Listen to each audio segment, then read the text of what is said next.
जितना कम इंक खत्म होगी उतने ही कम मार्क्स आएंगे। कि बच्चा नवंबर में भी अगर ईसल के साथ जुड़ा हुआ है तो भी वो अपने फाइनल एग्जाम में 90 प्लस तो स्कोर करके आया है। Good evening all of you, कैसे हैं सब लोग? तो भाई आप लोगों के फाइनली हाफ ईयरली हो चुके होंगे सबके, आई होप, है ना? ऐसा सबके हुए होंगे, जिसके नहीं हुए वो जो चैट में बता देना एक बार, है ना? और जिनके हाफ ईयरली अच्छे हुए बहुत अच्छी बात है ना? ओवर कॉन्फिडेंस में नहीं आना है। जिनके हाफ ईयरली अच्छे नहीं हुए हैं, है ना, कुछ लोगों को लगता होगा कि सर हमारे हाफ ईयरली हो गए हैं बर्बाद। हो गए क्या बर्बाद किसी के? तो जिनके हाफ ईयरली बर्बाद हो गए उनका सबसे बड़ा सवाल आज की डेट पे ये है कि सर क्या मैं अभी भी टॉप कर सकता हूं या कर सकती हूं? क्या मेरे अभी भी अच्छे मार्क्स आ सकते हैं? है ना? ऐसे कुछ सवाल होगा आप लोगों में से, कई लोगों के दिमाग में ऐसा सवाल होगा। तो इस पर थोड़ी सी बात करेंगे आज, है ना? और चर्चा करेंगे कैसे हमें आगे फ्यूचर में, अब इस महीने के साथ अक्टूबर जो स्टार्ट हुआ है, इसमें हमें कैसे आगे बढ़ना है और जो हमने गलतियां करी है हाफ ईयरली के एग्जाम में उस गलतियों को कैसे सुधारना है। ठीक है? तो यार सबसे पहली चीज, जब जागो तब सवेरा। भाई कभी भी लेट नहीं होता, है ना? है ना? कहते हैं लोग इट्स नेवर टू लेट। तो आज अभी इसी समय से हमें स्टार्ट कर देना है। आज ये जो टाइम हो रहा है इस टाइम से आपको शुरुआत कर देनी है, अपनी पढ़ाई पर फोकस बढ़ाना है। कैसे करना है, क्या क्या करना है, वो सारा एक मैं यहाँ पर छोटा सा आपके लिए ब्रीफ लेकर आया हूं, जिसमें साइंस मैथ्स के बारे में थोड़ा सा मैं आपको बताऊंगा कि हमें किस तरीके से अब पढ़ाई करनी है। जो आने वाले 3 से 4 महीने हमारी जिंदगी के बच्चे हैं, इसमें हमें हमारा फाइनल एग्जाम फोड़ना है। यार ये हाफ ईयरली था, हाफ ईयरली आधा साल, है ना? और ये आपको इसीलिए कराया गया कि आपको आधे साल में पता चल जाए कि कितना पानी में है और कितना पानी के ऊपर। तो जिनके बहुत अच्छे गए, ओवर कॉन्फिडेंस में नहीं आना है। जिनके बेकार गए, परेशान नहीं होना, टेंशन नहीं लेनी, हम लोग आपके साथ अभी भी खड़े हैं। ठीक है? आप लोग सोचते होंगे कि सर आपने इतना सब कुछ पढ़ा दिया, आप आगे निकल गए हो, हम कैसे कवर अप करेंगे? तो चिंता करने की कोई जरूरत नहीं है। जो चैप्टर रह गए हैं वो भी आपको करवाएंगे। ऑलरेडी रिकॉर्डेड लेक्चर्स पढ़े हुए हैं, आप वहां से भी देख सकते हो, है ना? और आगे का कोर्स भी हम कंप्लीट कराएंगे। ठीक है? तो बिल्कुल टेंशन लेने की जरूरत नहीं है। स्टार्ट करते सबसे पहले मैथ्स की। तो मैं यार मैथ्स के बारे में बात करेंगे। यार मैथ्स में हमें क्या मतलब चीजें रखनी है ना। देखो मैथ्स के लिए सबसे पहली चीज, मैं यहाँ पे कुछ पॉइंट्स बना के लाया हूं, वो सारे पॉइंट्स मैं आपको यहां पर बताने वाला हूं कि मैथ्स में सबसे पहले आपने एक गलती करी है, वो है आंसर राइटिंग टेक्निक। हमने आंसर गलत लिखे हैं, हमें लिखना नहीं आया है ना? हम क्या करते हैं, हमने पढ़ तो सब लिया सर, सब कुछ पढ़कर आए, हम सब कुछ पढ़ा हुआ था, लेकिन सर हम जब आंसर लिख रहे थे हमको आंसर फ्रेम करना नहीं आया, है ना? आप लोग गूगल पे जाके लिखना टॉपर सीबीएसई कॉपी, है ना, क्लास 10 बोर्ड के बच्चों की कॉपी देखना, उसमें आपको पता चलेगा कैसे एक टॉपर कॉपी में आंसर लिखता है ना? मैं भी आप लोगों को दिखा दूंगा, नो डाउट। बट आप लोग खुद से देखो किस तरीके से उसने आंसर लिखे हैं, किस तरीके से उसने अंडरलाइन करा है आंसर को, किस तरीके से उसने बॉक्स बनाया है आंसर पे। तो ये सारी चीजें आपको करनी पड़ेगी, क्योंकि आंसर राइटिंग टेक्निक बहुत इंपॉर्टेंट है। हमें सॉल्व करना आता है, हमें कैलकुलेशन करनी आती है, हमें सिली मिस्टेक से ही बचना आ गया, लेकिन हम एग्जामिनर को एक्सप्रेस नहीं कर पा रहे हैं कैसे हम आंसर लिख रहे हैं। तो पहली चीज, आंसर लिखने का तरीका सीखना है। दूसरा, जितना भी आपने पढ़ लिया है हाफ ईयरली तक, जितना भी पढ़ा था, मान लीजिए किसी ने 6 चैप्टर पढ़े, किसी ने 4 पढ़े, किसी की पूरी किताब आई, किसी के 8 चैप्टर आए होंगे, उन सारे चैप्टर्स को इस महीने में खत्म कर लेना। पढ़ तो रखा ही है, सिर्फ रिवाइज ही करना है।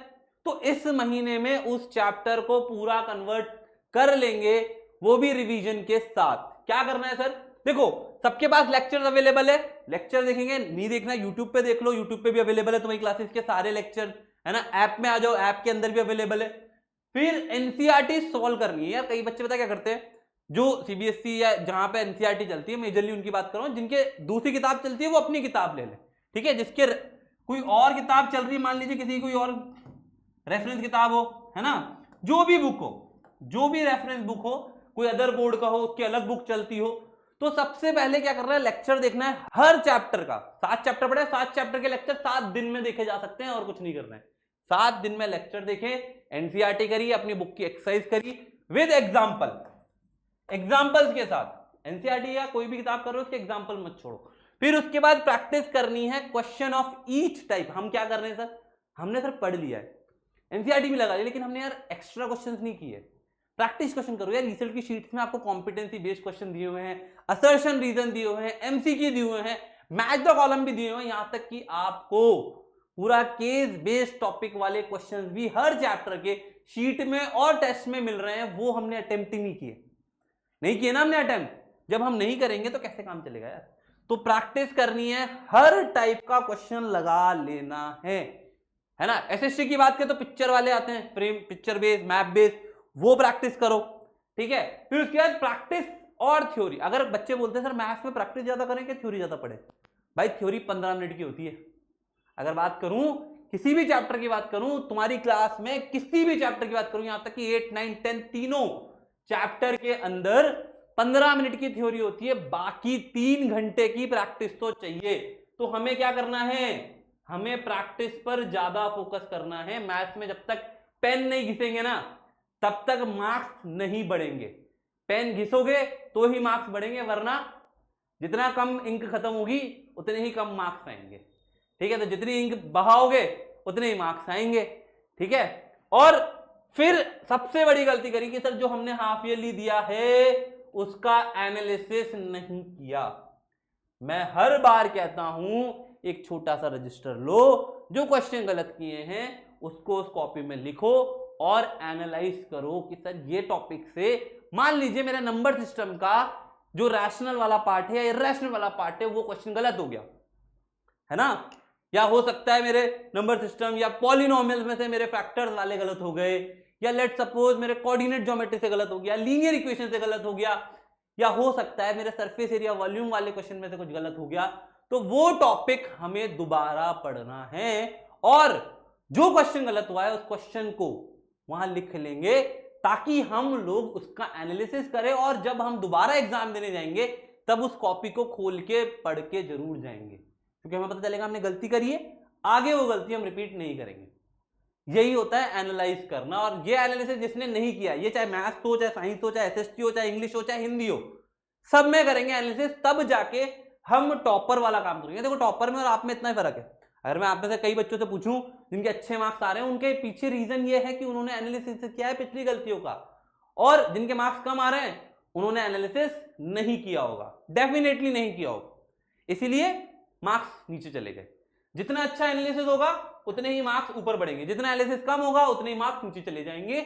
ये हैबिट आज से बना लो, आने वाले 3-4 साल तक बहुत काम आने वाली है। चाहे आप जेई की फील्ड में जाओ, चाहे आप एम्स वाली फील्ड में जाओ, डॉक्टर बनो, या फिर आप कोई और सीएस, आर्ट्स, कोई भी फील्ड हो, आपको एनालिसिस कंपलसरी। हाँ भाई, हाफ ईयरली बिगड़ गए, चिंता करने की जरूरत नहीं है। चाहे आप किसी भी क्लास में हो, चाहे 8, चाहे 9 या फिर 10, आप लोग ई सरल के साथ जुड़ के अपनी जर्नी स्टार्ट कर सकते हैं और बाउंस बैक कर सकते हो, और 3 महीने में अपना कोर्स 2 बार कंप्लीट करके अपने ड्रीम परसेंटेज तक पहुंच सकते हो। तो ऑल द बेस्ट, एनरोल कर लो फटाफट। फिर बात करते हैं साइंस की। सर साइंस में भी कुछ छोटी छोटी चीजें बता देते हैं यार। देखो बहुत सिंपल सी चीज है साइंस, और अगर मैं बात करूं एसएसटी, दोनों का सेम ही है। मैं अगर बोलूं यार एसएसटी, सर कुछ बच्चे बोलते हैं सर एसएसटी का ही बता दो, तो यार एसएसटी में भी सेम चीजें अप्लाई करनी है। सबसे पहले आंसर लिखने की प्रैक्टिस करनी है। आंसर लिखने की प्रैक्टिस पता कैसे होगी? आप लोग क्या करते हो सर ये पीपीटी दे दोगे सर प्लीज पीपीटी दे दो सर नोट्स प्रोवाइड करा दो सर, यही करते हो ना सर। हम नहीं देते तो कहीं और से मांग लेते हो, है ना। यूट्यूब पे बहुत सारे ऐसे चैनल है फ्री में नोट्स प्रोवाइड करा रहे हैं। भाई नोट्स मत मांगो, खुद से बनाओ। यहां पे लिख लो सर ये नोट्स मैं खुद से बनाऊंगा। क्या करूंगा?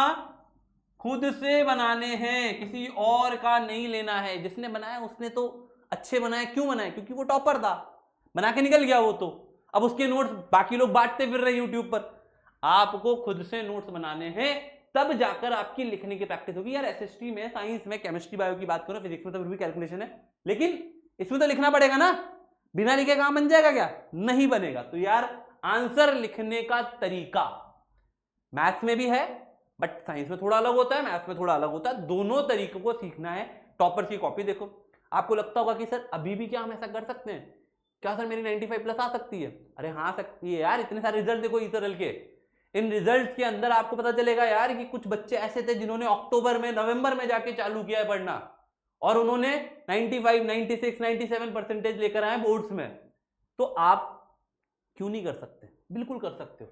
फिर प्रीवियस ईयर कंप्लीट करना है, मैंने जैसे मैथ्स में बताया वैसे ही आपको यहाँ साइंस में भी प्रीवियस ईयर वाले चैप्टर कंप्लीट करने हैं। लेक्चर देखेंगे, एनसीईआरटी करेंगे और प्रैक्टिस करेंगे, है ना। प्रैक्टिस जैसे आपकी बायो में तो इतनी कुछ प्रैक्टिस होती नहीं है, रिवाइज करते जाओ ज्यादा से ज्यादा।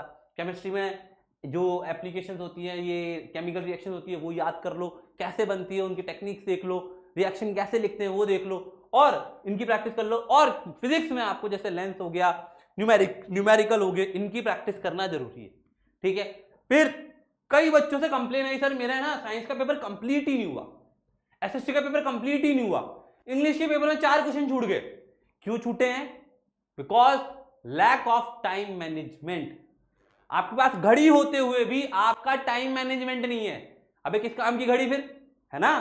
तो टाइम मैनेजमेंट सबसे इंपॉर्टेंट है एग्जाम पॉइंट ऑफ व्यू से।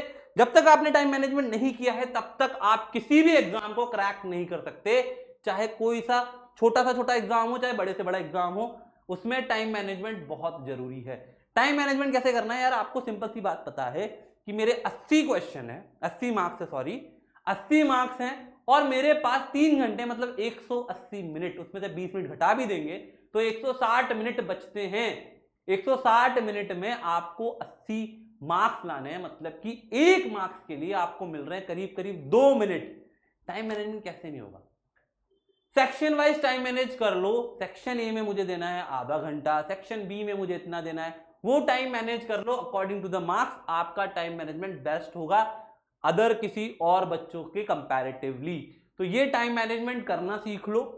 टाइम मैनेज कर लोगे तो आपके पास जो बच रहा है 15-20 मिनट बचेगा, उसमें आपको क्वेश्चन अगर भूल गए, छूट गया है तो उसको कर सकते हो।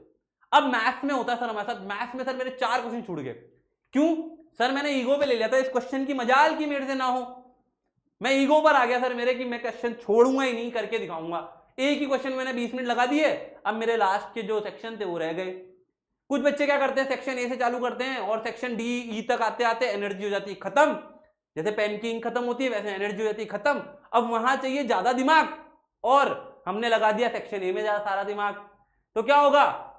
यही होगा ना कि यार वो क्वेश्चन छूटेंगे, उसमें वो एफिशिएंसी नहीं आएगी, राइटिंग बिगड़ेगी। क्योंकि यार ऑप्शन ए में ABCD तो लिखने हैं, उसमें राइटिंग का कोई मैटर नहीं है। लेकिन अगर हम पीछे से स्टार्ट करते तो हम फ्रेश माइंड से जो बड़े बड़े क्वेश्चन थे जिसमें अच्छी राइटिंग लिख के और अच्छे से प्रेजेंटेशन बना के और अपनी पूरी एनर्जी लगा के उन क्वेश्चन को सॉल्व कर पाते, और साथ के साथ अगर कोई क्वेश्चन नहीं भी आता उसको छोड़ के आगे बढ़ जाते।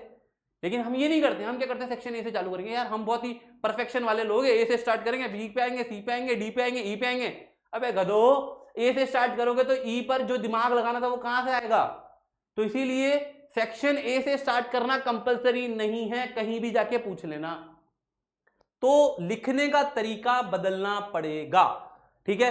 तो ये सारी की सारी चीजें फॉलो करनी है।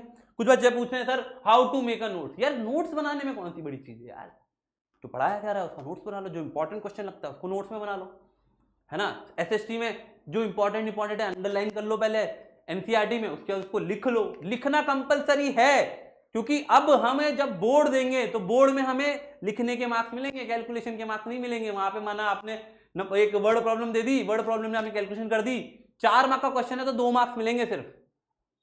तो जो 100% लाने की बात कर रहे हो वो नहीं हो पाएगा, और ये आज से सीखना पड़ेगा, तब जाकर बोर्ड तक हमें प्रिपेयर कर पाएंगे, वरना नहीं कर पाएंगे, टाइम नहीं है हमारे पास। तो कैलकुलेशन के साथ साथ लिखने का तरीका सीखो। ये सारे पॉइंट्स अगर आप फॉलो करते हो तो मैं ये मानता हूं कि आप लोगों के बोर्ड एग्जाम हो या कोई और फाइनल एग्जाम हो, जिसके जो भी एग्जाम होने वाले 8 में नॉर्मल एग्जाम होंगे, उन सब का रिजल्ट बहुत अच्छा होने वाला है। बस आपको कुछ पॉइंट्स फॉलो करने हैं, और ईसरल की हिस्ट्री में जो रिजल्ट्स आए हैं उन रिजल्ट्स ने ये हर बार साबित किया है कि बच्चा नवंबर में भी अगर ईसरल के साथ जुड़ा हुआ है तो भी वो अपने फाइनल एग्जाम में 90+ तो स्कोर करके आया है। काफी ऐसे एग्जाम्पल्स हैं जिनकी स्टार्टिंग में तबीयत खराब हो गई, किसी ने पढ़ाई में ध्यान नहीं दिया, डिस्ट्रैक्शन हो गया, है ना, बट उसके बाद भी उसने जो कोप अप किया है ना वो मतलब बहुत अच्छे से किया है। और देखो टीचर अपनी पूरी मेहनत करते हैं, यहाँ पे अगर हम बात करें दीक्षा मैम की, प्रवीण सर की, मेरी, अनुज सर की, सारी फैकल्टीज, यहाँ तक कि जो नॉन एकेडमिक स्टाफ है वो भी पूरी मेहनत करेगा और हम आपके साथ हमेशा खड़े रहेंगे। आपको इसमें कोई टेंशन लेने की जरूरत नहीं है, बस जो टीचर्स बोलते हैं वैसे वैसे फॉलो करते जाना है, ठीक है। ये सारे पॉइंट्स याद कर लो, है ना। और मैं आपको सबको ऑल द बेस्ट बोलूंगा कि आप लोग अपनी जर्नी स्टार्ट करने वाले हो।